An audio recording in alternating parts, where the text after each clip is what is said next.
नमस्कार, doctor Dixit diet YouTube channel में आपका स्वागत है। मैं संजय मौर्य, अडोर ट्रस्ट का ट्रस्टी, आपका हार्दिक स्वागत करता हूँ। नमस्ते सर। नमस्ते।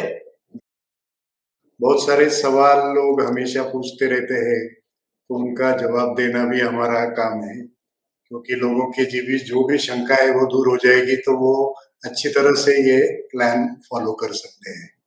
अगला सवाल कोमल परस वाले इन्होंने पूछा है कि अगर हम ये सलाद, ड्राई फ्रूट या स्प्राउट्स नहीं खाते, सिर्फ सब्जी, रोटी, चावल खाए 2 टाइम, तो वेट लॉस होगा क्या? नहीं देखिए, वेट लॉस तो होगा, 2 बार खाएँगे। अगर आप दिन में अभी 4, 5, 6 बार खा रहे हो और 2 बार खाओगे तो वेट लॉस तो होने वाला है। लेकिन आप ये बात सोचो कि आपके खाने में जो भी पोषक तत्व आपको लगते हैं, जिसमें फाइबर है, जिसमें विटामिन्स है, मिनरल्स है, ये आपको सब मिलना चाहिए।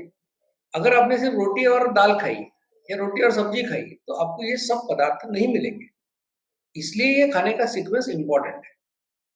और ऐसी बात नहीं कि आपको महँगी चीज़ें खाना है। अखरोट बादाम ही खाना है ऐसी बात नहीं है, आप मूँगफली खा सकते हो, सोयाबीन खा सकते हो। कहने का मतलब है कि ये सीक्वेंस फ़ॉलो कीजिए, सैलेड खाओ, तो इससे आपको जो भी मैंने आइटम बोले ये सब न्यूट्रिएंट्स ये आपको मिलेंगे।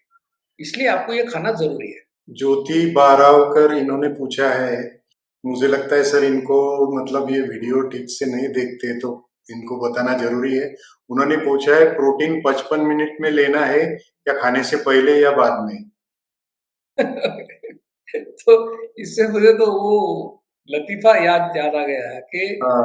डॉक्टर के पास एक औरत जाती है पूछने के लिए मुझे वज़न कम करना है, तो डॉक्टर उनको आधा घंटा सब समझाता है, कैसे खाना है, क्या खाना है और उसको बोलता है कि ये जो है आधी चपाती, थोड़ी दाल और थोड़ा ये आपको खाना है। अब वो उतना सुनने के बाद वो केबिन के बाहर जाती है। अब 2 मिनट के बाद फिर अंदर आती है और उसको पूछे कि डॉक्टर साहब ये जो आपने बोला आधी चपाती वग़ैरह, ये खाना खाने से पहले खाना है कि उसके बाद में खाना है? तो ज्योति जी का वैसे सवाल कुछ उसी टाइप का है। हुँ। मैंने कहा प्रोटीन वग़ैरह सब जो भी खाना है वो 55 मिनट के अंदर ही खाना है, उसके बाहर नहीं खाना है। जो बाहर क्या खाना है वो मैंने वीडियो में बताया कि डॉक्टर दीक्षित डाइट में आप क्या खा सकते हो 2 खानों के बीच में, वो आप उसको वीडियो को ज़रूर देखिएगा। संतोष वारंग इन्होंने पूछा है, पिछले 4 साल से मैं डाइट फॉलो कर रहा हूँ, लेकिन मुझे बाल झड़ने की अभी तकलीफ शुरू हो गई है। काफ़ी सारे लोगों की एक गलतफ़हमी है कि डाइटिंग करने से किसी का कोई बाल झड़ते हैं। अब देखो कैसा होता है कि जब आप कोई लाइफ़स्टाइल फ़ॉलो करना चालू करते हो, तो खुद की तरफ ध्यान भी ज़्यादा आ जाता है। तो खुद की तरफ देखना भी चालू करते हो। बहुत सारे लोग तो देखते ही नहीं खुद की तरफ। तो ये कारण एक ये भी हो सकता है कि आपके बालों की तरफ आपका ध्यान अभी जा रहा है। तो बाल तो झड़ते ही थे पहले, फिर आपका ध्यान जाने लगा, ये एक बात। अब कौन से लाइफ़स्टाइल में या डाइट प्लान में आपका बाल झड़ने का संभव ज़्यादा है?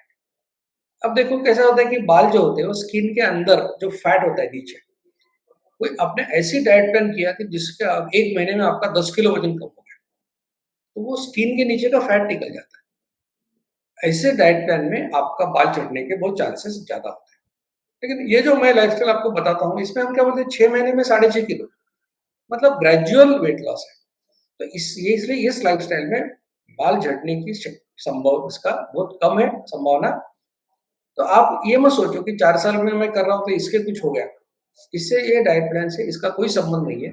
आपके खाने में पोषक तत्व सही सब टाइप के है क्या? ये उसको आप देखो, जैसा सीक्वेंस बोला है वैसे खाओ। दूसरी बात ये भी है कि हार्मोनल फैक्टर्स भी होते हैं जिससे कि बाल्डनेस आ जाती है। जैसे कि पुरुषों में क्या होता है कि दोनों साइड उनको बाल उनके कम होते हैं। महिलाओं में ये ऐसे सेंटर में होता है। तो ऐज के हिसाब से भी अगर आपका ऐज क्या है मुझे मालूम नहीं, लेकिन ऐज के हिसाब से भी बाल झड़ते हैं। तो इसका और ये लाइफ़स्टाइल का कोई संबंध नहीं है। ओम प्रकाश थानवी इनका सवाल है, क्या इस डाइट से ब्लड ब्लड प्रेशर और कोलेस्ट्रॉल भी फ़ायदा होता है क्या उसमें भी? बहुत अच्छा सवाल आपने पूछा है कि कैसा होता है कि जैसे हम बोलते हैं कि शुरुआत में जब कोई डायबिटीज़ का मरीज़ है, तो ग्लूकोटॉक्सिसिटी और लाइपोटॉक्सिसिटी गो हैंड इन हैंड। इसका मतलब ये है कि जिनका ग्लूकोज़ बढ़ा हुआ रहता है, उनका ट्राइग्लिसराइड भी बढ़ा हुआ रहता है।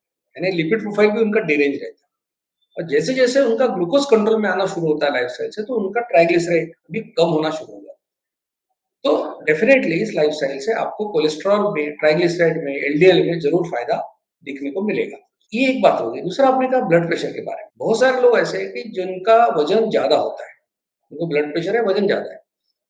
अब आपका अगर 1 किलो वजन कम हुआ तो आपको सिस्टोलिक ब्लड प्रेशर जो है 1-2 मिलीमीटर से कम हो जाता है।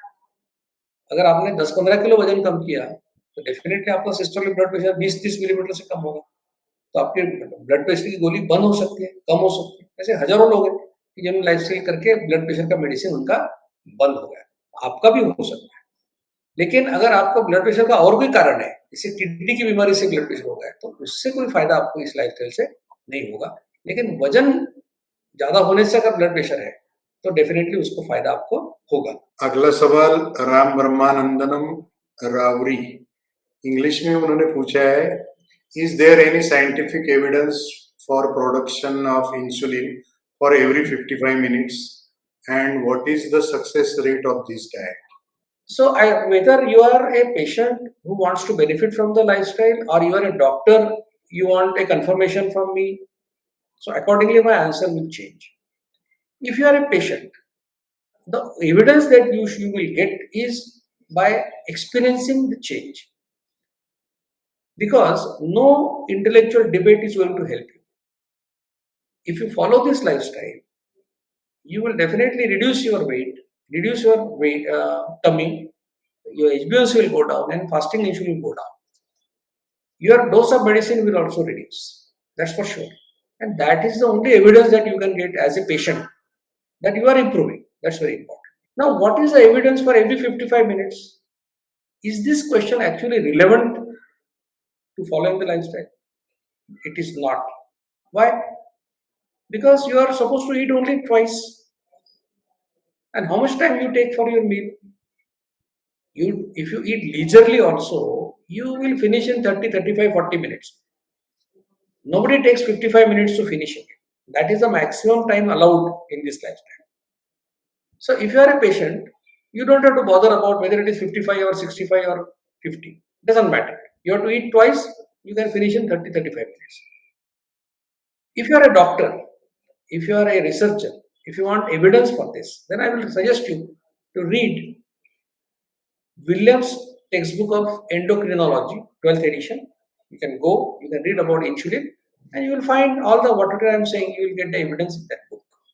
उल्लास मारू करके है, उन्होंने पूछा कि 5 साल से वो लाइफस्टाइल कर रहे हैं, उनका अच्छा वजन भी अच्छा कम हुआ, 84 से 72 तक फिट महसूस कर रहा हूँ, लेकिन पिछले 6 महीने में मेरा वजन बढ़ रहा है, अभी 77 हुआ है, तो कृपया मार्गदर्शन करें। तो मैं ये कहूंगा कि थोड़ी शायद कुछ गलती हो रही है, इसको थोड़ा फाइन ट्यूनिंग करने की जरूरत है। मतलब आपको अब 4 साल से कर रहे हैं, वजन कम हो रहा था, फिर से बढ़ रहा है, तो इसका मतलब कुछ तो गड़बड़ हो रही है। तो मैं आपसे रिक्वेस्ट करूंगा कि ये वीडियो के बाद में जो मैंने व्हाट्सएप नंबर दिया है उसके ऊपर आप जरूर मैसेज कीजिए ताकि मेरे कोऑर्डिनेटर आपको मदद कर सके। और सभी दर्शकों को मैं फिर से आह्वान करूंगा कि आप ये चैनल को सब्सक्राइब कीजिए, शेयर कीजिए और अपने और बाकी लोगों को भी बताइए। नमस्कार। नमस्कार। मधुमेह निवारण एवं वजन घटाने के लिए डॉक्टर दीक्षित मंत्र। दिन में केवल 2 बार भोजन करें। जहां तक संभव हो निश्चित समय पर करें। प्रत्येक भोजन 55 मिनट के भीतर समाप्त करें। भोजन से कार्बोहाइड्रेट की मात्रा कम करें। प्रोटीन और फाइबर बढ़ाएं। न्यूनतम 45 मिनट के लिए दैनिक एरोबिक व्यायाम सुनिश्चित करें। 2 भोजन के बीच में बिना अतिरिक्त स्वाद डाले काली या हरी चाय या पतली छाछ और पानी जितना आपको चाहिए। मधुमेह निवारण और वजन घटाने के लिए आपको अडोर समूह की तरफ से शुभकामनाएं।